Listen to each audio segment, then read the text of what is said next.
This episode is brought to you by Hostfully. Using Hostfully, you can create a free digital guidebook for your listing so that you can save time creating a professional experience for every guest that comes and visits your spot. Learn more at hostfully.com. Welcome to Get Paid for Your Pad, the definitive show on Airbnb hosting, featuring the best advice on how to maximize profits from your Airbnb listing, as well as real-life experiences from Airbnb hosts all over the world. Welcome. Get paid for your pad. Get paid for your pad. Get paid for your pad. Get Paid for Your Pad, episode 294. Welcome. Today I am going to provide an edited version of a webinar that I did last week with Smartbnb, and the webinar was all about communications, like what are the different aspects and how can you communicate effectively with your guests, the communication flow, all that good stuff. And so people seem to really liked the webinar, and so I thought it would be cool to have my producer edit it so that I edited questions out and certain things that don't really fit well in the podcast, certain things that refer to slides, for example. And so I've tried to edit those things out so that you actually have a pretty smooth and easily to understand experience listening to this. So without further ado, let's start the webinar edits, and then afterwards I'll be back with a few quick notes.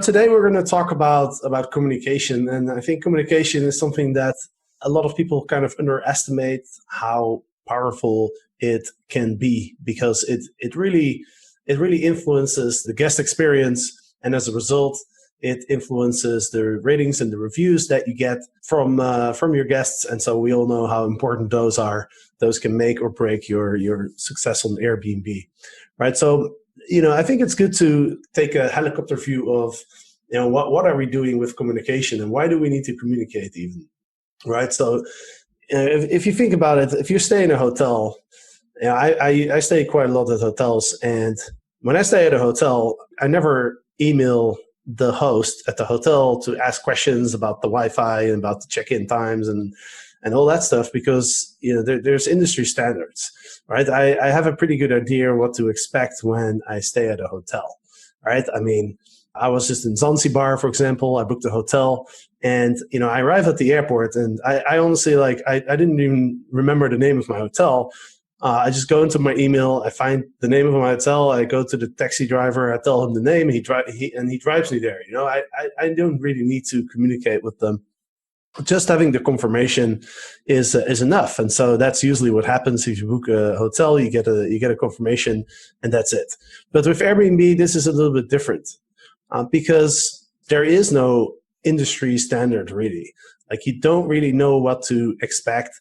An apartment is typically not listed on Google Maps, so you can't just jump in the plane and arrive and put the name of the Airbnb on Google Maps and then you know where to go, right? You're depending on the host for a lot of information, and a lot of things like what the check-in times, or how do you get access to the property, right? I mean, these are things that you just don't know. With a hotel, there's always a reception. You always know that you can walk in 24 hours a day and there's somebody there, somebody to give you the key, to check you in.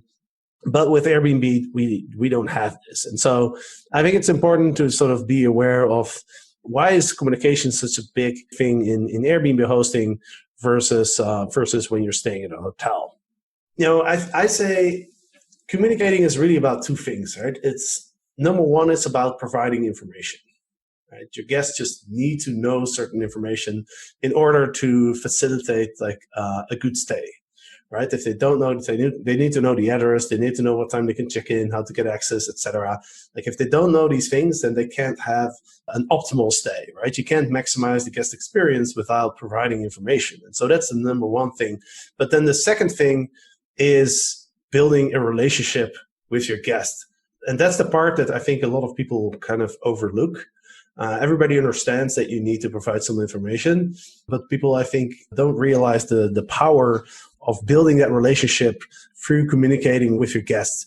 And again, if you compare this to a hotel, when you write a review for a hotel, It's usually, I would say 80-90% is probably based on, how clean the room was, the amenities, the staff. If you stay at a small hotel, like a boutique hotel, then, you might have somewhat of a relationship with the owner or the staff, or if you're staying there for longer. But if you stay at bigger hotels, like, you don't really have a strong relationship with the staff. I mean, they have in the hotel industry, you have this rule, like, it's called the 5-10 rule. I think, or the 10-5 rule, or whatever it may be. But it's like when a staff member is within 10 feet of a guest, he's supposed to like greet you or something. And then within 5 feet, you're supposed to say, hi, how are you, whatever. And, these rules are kind of designed to build, a little bit of a relationship. It usually doesn't go very far. And so when you're reviewing hotels, it's usually based on, actually what you're getting. It's the accommodation, right? But when you're staying in Airbnb, that is no longer the case. Because imagine you're staying at a friend's place, just as an example, right? If your buddy calls you and he's like, hey, I've got this Airbnb, you're staying with me, do you mind like booking it on Airbnb? And your friend's like, all right, cool, I'll book it on Airbnb. And then you're like, hey, can you leave me a review, right? I mean, what's the chance that your friend is going to give you a 4-star review, right? Even if the internet goes out for a couple hours, right? And even if your friend is having a beer somewhere in a cafe, you arrive and you ring the bell and there's nobody open, so you call your friend, you're like, hey, where are you? And he's like, oh yeah, I'll be there in like 10 minutes. Like, you're still going to give that person a 5-star review because it's your friend. And so imagine that when you host people on Airbnb, imagine that instead of hosting a stranger, you're hosting somebody who actually feels like it's already your friend, right? I mean, if you can make that happen, then whatever happens, you're still going to get that 5-star review. I mean, it's just the psychology behind it, right? I just stayed at a hotel in Zanzibar, and the owner of the hotel, every morning at breakfast, he came and he put in the effort to talk to all his guests. So he'd come up and say like, hey, how's your day? Let me know if you need anything. And at the end, I'm going to give the guy a 5-star review because I like him, and I can tell that he's really putting in effort to try and get to know his guests, and the little things that I didn't like about the hotel, I just kind of overlooked. And so that's why relationships are important, right? If you have a strong relationship with your guests, then they're going to be very forgiving. If you have no relationship with the guest, they're going to be very critical. So that's why communication is important. Providing information, building relationships. Let's talk about this relationship a little bit more, and let's talk about what is communication and how do we communicate. Now, I'm sure a lot of people have seen this chart. This is a very famous chart. It shows up in lots of presentations and TED Talks and God knows what. But I mean, the point of the chart is really, I mean, I don't know how they calculate these percentages. I have no idea how that's even possible. But the point is, the words that you're coming out of your mouth or the words that you're putting on paper, it just does not communicate very much. The French have a very famous expression, c'est la tongue qui fait la musique. And those of you who speak French will know that it means it's the tongue that makes the music. And so what it really means is it doesn't matter what you say, it's how you say it, right? And that's why voice tone or tonality, it has a much bigger effect on what you're actually communicating than the actual words, right? For example, if you ask a friend, like, how was the party? Your friend goes, like, yeah, it was great. The words say it's great, but the tonality is like, no, it sucked, right? So tonality is much more important than words, but then even more important is your body language, because you can even use a tonality and indicate one thing, but then, body language, our bodies, they don't lie, right? I mean, you can tell by looking at somebody, you can kind of tell their emotions, and the emotions are what's true, right? Like if I'm really scared, I can pretend that I'm not. Imagine I'm in an airplane, I'm about to go skydiving, and you ask me like, hey, are you scared? I'm like, no, I'm fine. I'm totally fine. I'm totally not scared at all, right? I mean, it's not true because you look at my body, and my body is communicating. I'm scared. I'm super scared, right? Now, why is this important?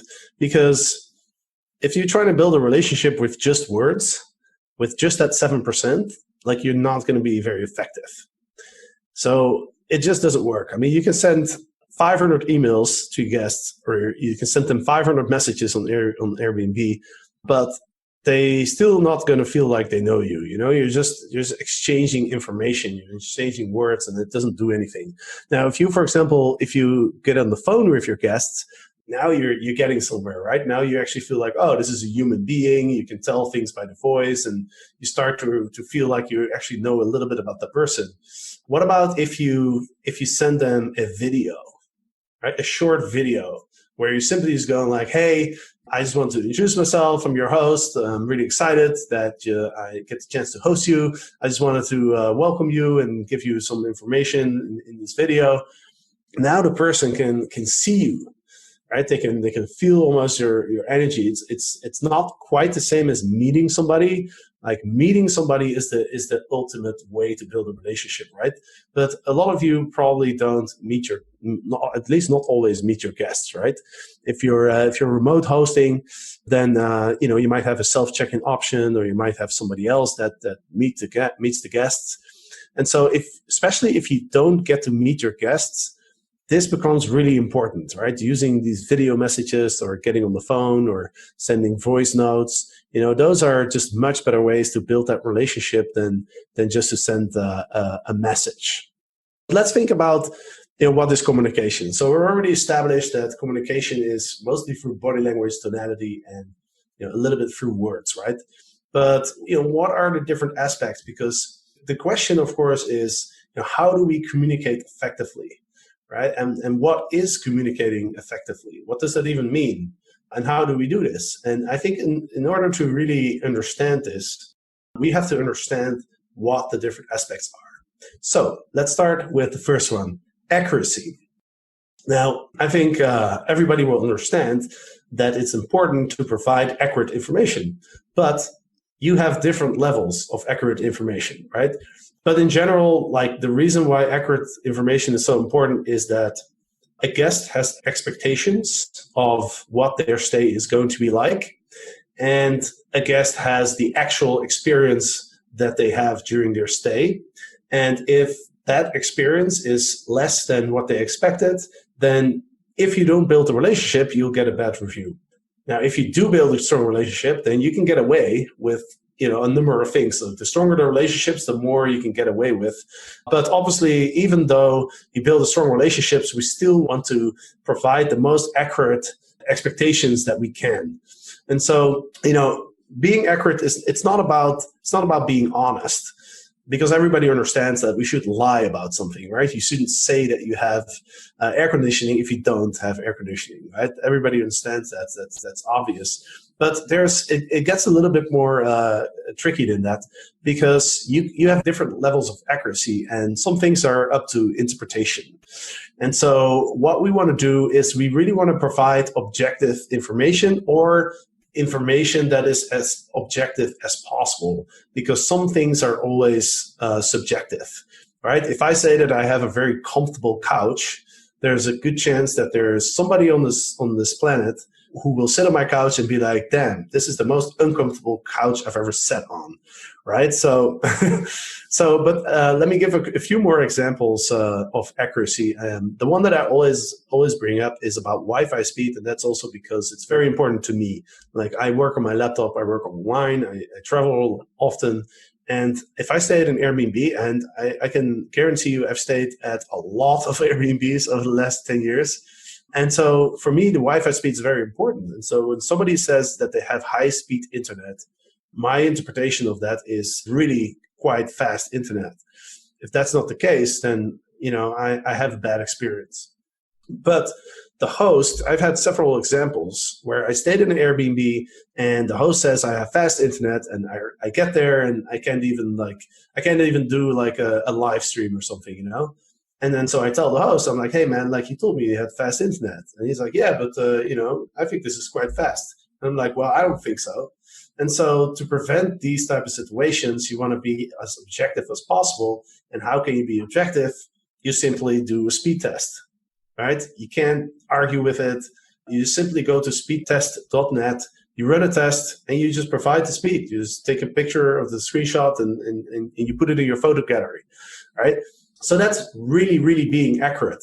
Another thing is like walking distances, and walking distances is an interesting one because there is no real objective way to measure that, because one person walks slower than another person and you can't objectively measure it. But what you can do is you can take Google Maps and you can provide the Google Maps walking distance, because everybody kind of knows, oh, if Google Maps says it's 10 minutes, then it will take me 8. Or if Google Maps says it's 10, then it will take me 15. Depending on whether I'm wearing heels or not. I usually don't, but, other people do. But also, like, if you put the Google walking distance, like, people can't really complain about it, because if they stay at your place and you say, oh, it's 10-minute walk to the Statue of Liberty, and then the guest is, well, if you say Google Maps indicates it's 10 minutes, and then the guest, it'll take him like 15, he'll be like, hey, you said it was 10. You're like, I didn't say it was 10. It's like, that's Google Maps. I mean, how it's the most objective way that you can provide information. So let's go to timeliness. Okay. So this is really important. People want their information fast, especially these days that people are just used to that they get everything fast. They don't like waiting, and especially internet users do not like waiting.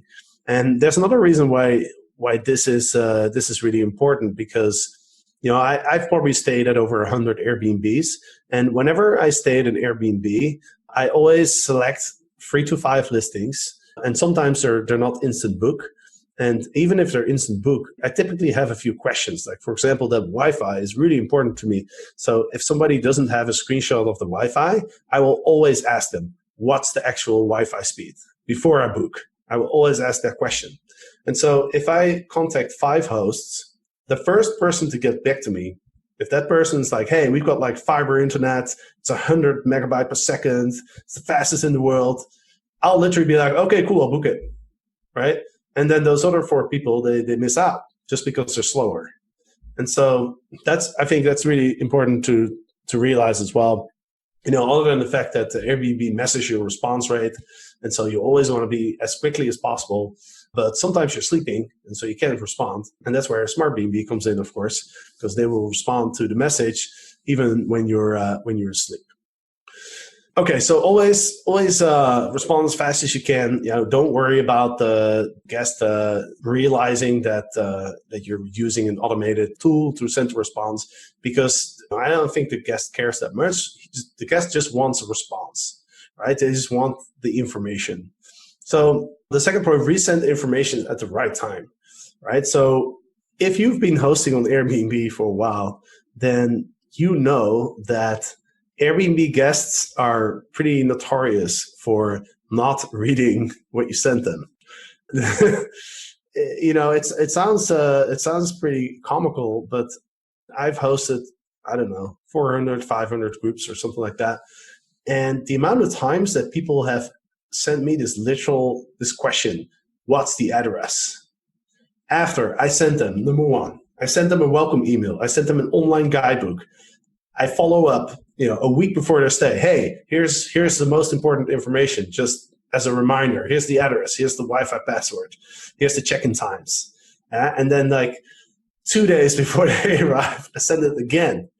And what happens? They arrive at the airport, they turn on their phone, and they send me a WhatsApp message. Hey man, what's the address? Look, it happens. So what can you do? Well, you basically just schedule, and Smartbnb has a very useful way to do this. You basically schedule these messages, you repeat them, and you send them at the right time. You send them when they actually need that information, right? So you know the check-in time, and so in Smartbnb you can send a message that when the guests check in, they immediately get a message saying like, hey, here's the Wi-Fi password that you're probably looking for right now, just in case you missed my previous 20 messages. So yeah, that's why timeliness is important. It's important to be fast, and it's important to send the information at the right time. And the right time is obviously like the moment that people need it, or a little bit before the moment they need it. And you can have multiple times where, like, we'll talk about frequency as well. It's kind of like on the same point, but let's dive into digestibility. This is an important one as well. I mean, they're all important. Digestibility. Okay, so what does digestibility means, right?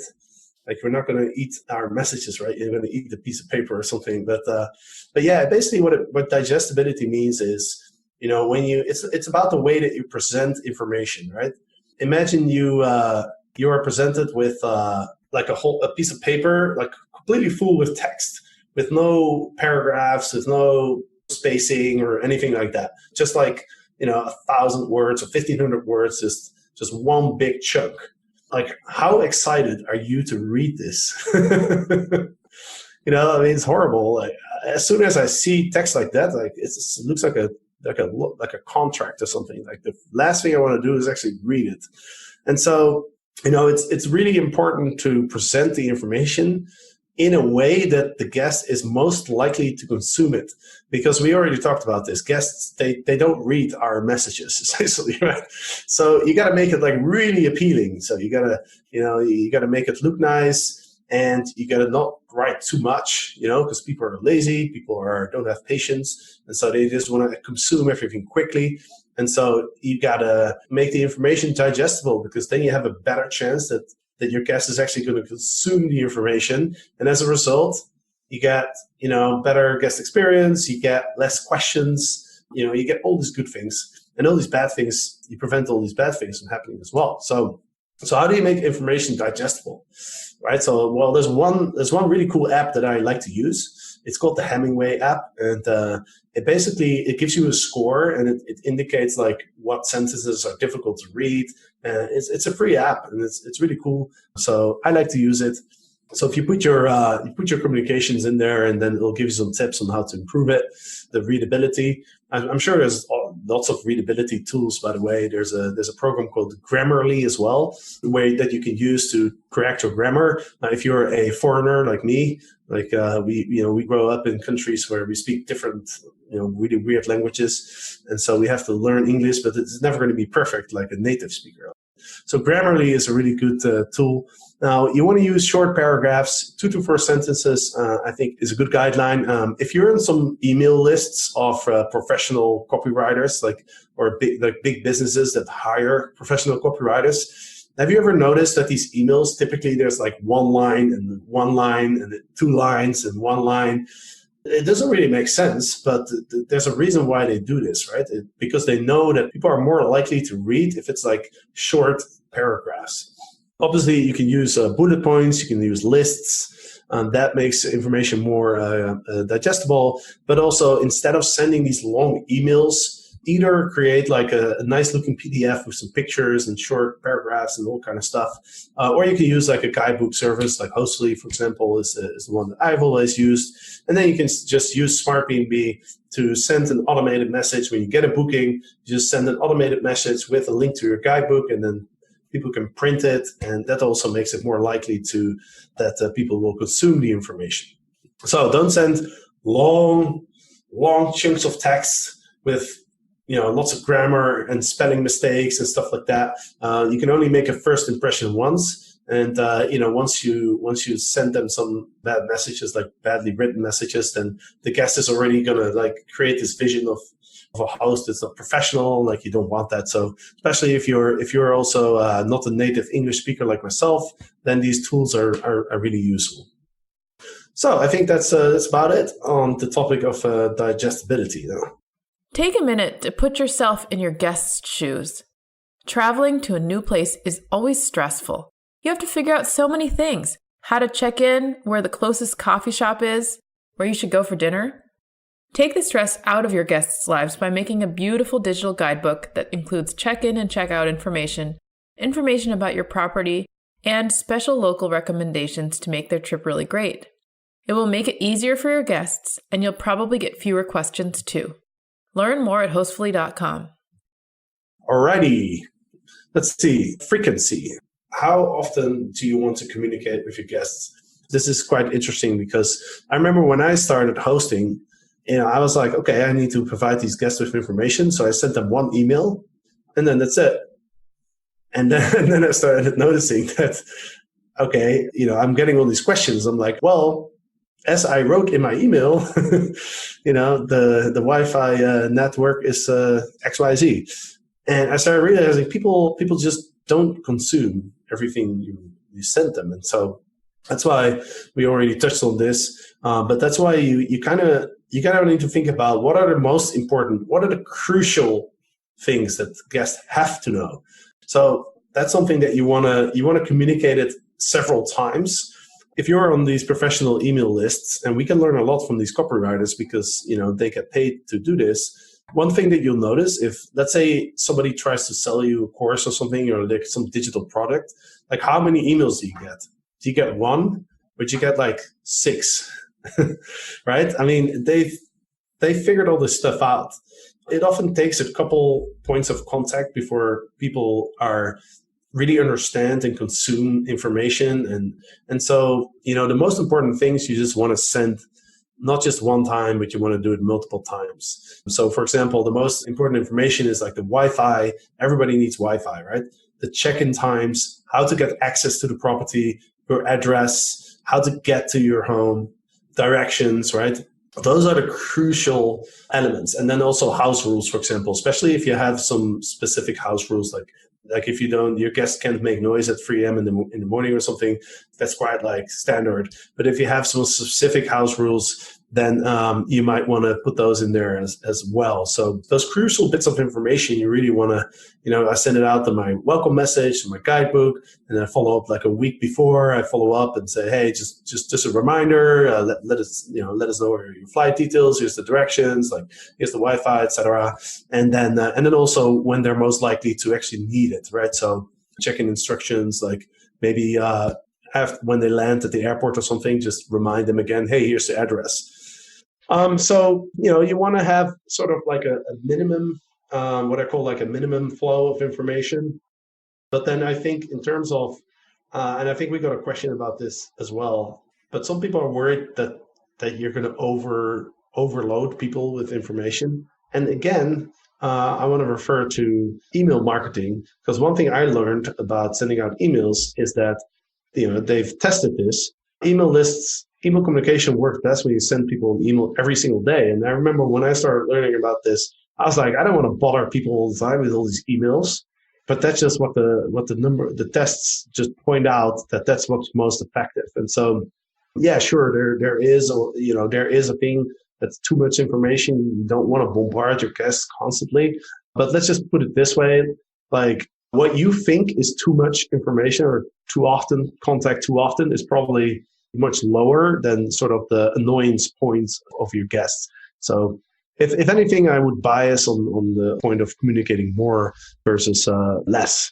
So what is comprehensiveness? What does it mean? It just means that you want to provide all the information. And so this is something that you got to think about. There's two perspectives. There's the perspective from the host, from you, and there's this perspective of the guest. And so comprehensiveness is about providing, all the information essentially. And let's give an example, right? So I stayed at an Airbnb in Moscow in Russia, and my Russian is a little rusty. And so I was sitting in the taxi and I explained to the taxi driver where my apartment was. And so we arrived there, and then, I look outside and I'm like, is this the address? And he's like, yeah, this is the address, and I'm like, there's this big building. I mean, there's multiple entrances, and it's just very unclear to me, like, where am I supposed to go? And, this is like 1 a.m. in the morning, like the guy doesn't speak any English. And so I basically just walked around the building for half an hour, and then the host finally like showed up and let me in, but I just didn't know where I had to go. It was very unclear. And so the reason is, like, if you live somewhere, like, to you, it makes a lot of sense. To you, you might think like, well, this is really obvious where my guests need to go. But to your guests, it can be not obvious. Like, addresses work a little different in different countries. Like the first floor is like the ground floor in one country, and then the first floor, or like here in Spain, the first floor is like the third floor, because they have like a principal and a I don't know, something else with a P. But so so you got to be very specific. So I like to send pictures. I stayed in a place in Singapore, and the host was amazing with his communications. He sent me all these photos, because I had to open this mailbox, and there was like a key, and then all these things. And so instead of just writing like, oh yeah, there's a mailbox, you just get the key and blah blah blah, he sent me all these pictures with like arrows, like pointing like, this is my mailbox. This is how you walk there. This is how you get the key out. This is how you put the key in the lock. It was just so, I mean, imagine trying to explain it to like a 5-year-old, right? That's how specific you want to be. Because to somebody who's unfamiliar with your place, like it might not be as obvious. And so you want to be really comprehensive, and knowledge is comfort. And what I mean by that is, if imagine you're traveling across the world to a country where you've never been, a city where you've never been, a language that you don't speak, everything is different. Your mind automatically goes to like, what can go wrong, right? Like, what am I going to do when I get to the airport? How am I going to get there? How am I going to get access to the property? Like, how do I know where to go? Which door? How does the key work? All this stuff. You get all these questions. And if you don't have the answer to these questions, and again, I pretty much have an example of everything that isn't perfect. When staying at an Airbnb, because I stayed at so many, like I went to Paris one time, and literally there was like no communication. Like I had an address, and that was it. So I was literally like, I just jumped in the train, and I was like, well, let's see. I have no idea if this host is going to show up. I have no idea what this place looks like. I just have a name of a street and a number, and that's it. So, I get there, and so I was like, all right. So I just ring the bell, and then, the host opened the door. And so from the host perspective, it's like, what's this guy worrying about? I sent him the address, right? What else do you need? But in my mind, I was like, what's going to happen? I was almost thinking like, should I book a hotel, like one that I can cancel just in case? Or so, having all the information, it just makes you feel comfortable. And again, like feeling comfortable is part of the guest experience, right? So it's not just about the stay. It's also like the sort of the feeling of comfort that the guest has in the weeks leading up to their stay as well.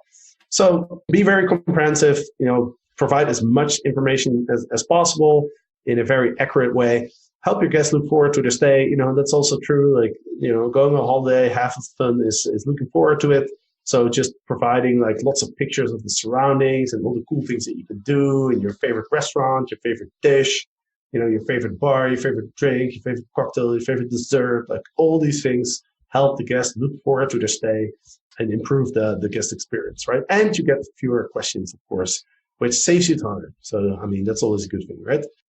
Communication frequency for a stay. Okay, so this is kind of like the communication flow, right? So you send, thank you, welcome, information, confirmation, questions as needed. Essentially, like at the time of booking, what I used to do, here's my exact message flow, right? I would send a welcome email with the most important bits of information in the email. Like here's the dates, here's the time, the check-in time, here's the directions, the address, the Wi-Fi password, etc. And then I would send a link in the email to my guidebook, my Hostfully guidebook, and that has all the other information, right? So essentially, when I get a booking, within a split second, the email is all the information is there. Like they have everything, because my guidebook has everything, right? And so I think that's really important. Now, a few days before check-in or a week before check-in, I mean, there's no exact perfect way to do this, but one thing I always like to get from my guests is, especially when they arrive by plane, I want to know their flight number. Because if I have the flight number, I can simply put it in Google, and Google will tell me exactly what if the flight's on time and what the estimated arrival time is. And so then I know, okay, my guests might be delayed or they're not. And so it gives me a good idea of what's going on. Check-in instructions, directions. I always like to include like address and Wi-Fi network. I mean, you can never give them the Wi-Fi network or password too often because, guests freak out if they can't connect to the Wi-Fi. Yeah, and then a few hours before check-in, like the address, directions, that's always useful. And then when they've actually arrived, like at the arrival time or like a few minutes after, you can maybe send the Wi-Fi password again with a little welcome message if you're not there to greet them. Just saying like, hey, I see you arrived. Like, have a great stay. Let me know if you have any questions. Like just as a reminder, here's the Wi-Fi information, and there's a bottle of wine in the fridge, and some chocolates on the table, whatever. So that's before the stay, right? So during the stay, I think one thing is really important in terms of like getting a good rating and review. Like if there's anything that's not as expected, then you want to know about it as soon as possible. Now, you cannot rely on guests to give you feedback because some people don't like to give feedback. Some people feel uncomfortable, right? They don't want to complain, or they just feel uncomfortable, reaching out to you or whatever it may be. You can't say, so if you don't reach out to your guests and then you get a bad review and they say like, hey, this wasn't good, that wasn't good. You can't be like, oh, well, they didn't tell me, right? Because you can't rely on your guests to be proactive. So you have to be proactive. And so you have to ask them a few hours after arrival, hey, just wanted to check in, make sure everything's okay. If there's anything I can do to help you, let me know. I'm all here to make sure your stay is as best as it can be.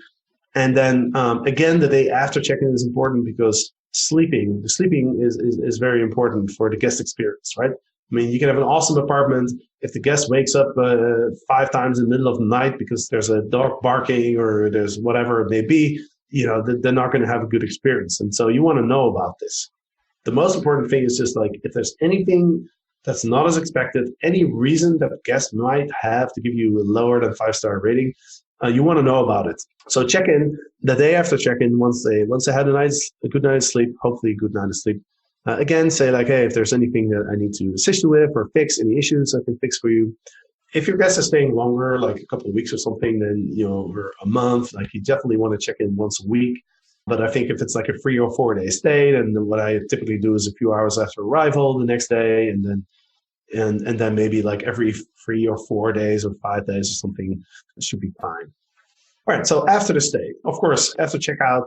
So now what's the purpose of the communicating after the stay is mostly get the review. Number 1, get the review, and number 2, hopefully a 5-star review. So day after checkout, make sure to thank your guests. So there's multiple ways to sort of ping your guests to get them to leave you a review, right? First of all, you write a review for them, and then they get a notification where Airbnb goes like, hey, your host has left you a review. Click here to leave your host one, right? So that's one notification. So what I usually do is I just write my guests a review right after they leave. Depends a little bit on their travel schedule. If I know that they're going to be in the plane, and when I write the review, then I might wait a little bit. If they're staying in the area, I write it pretty quickly because I know that they'll have their phone and they'll be online. But I don't want to write it while they're on the plane because then they're gonna get this notification after they land. I'd rather have them get the notification and be like, oh, cool, yeah, I'll write a review back. So if they arrive at the airport and then they get it, and they're getting in a taxi or whatever, they might not do it right away. I'd rather do it before. But these are kind of like small details. But yeah, you definitely want to send them a message like, thank you for staying. I'd love to host you again. Hope you had a great experience. I left you a review. I usually say I left you a 5-star review. I don't ask for a 5-star review. Some people do. I don't know. I just feel like it's a bit weird to ask for a 5-star review unless it's like a friend or something. But I let them know like, hey, I left you a 5-star review, and I would love if you could share your thoughts as well. It's really, and let them know it's important. Okay, just that's good. That's good to let them know it's important. So you can say like, hey, I left you a review. It helps you get more accepted by other hosts. You can leave me a review, and that will help me with my business, right? Now, there's a 2-week review window, so guests have 2 weeks to leave you a review.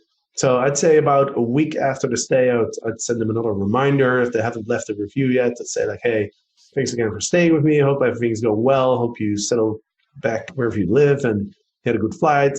If you haven't yet, please leave a review. It's important to me, blah, blah. And then, a day before the review window closes, so for 12 or 13 days after checkout, I'll send them another friendly reminder. And, you'll probably get like 70, 80% of people that leave you a review if you do it this way. So I think that's pretty good.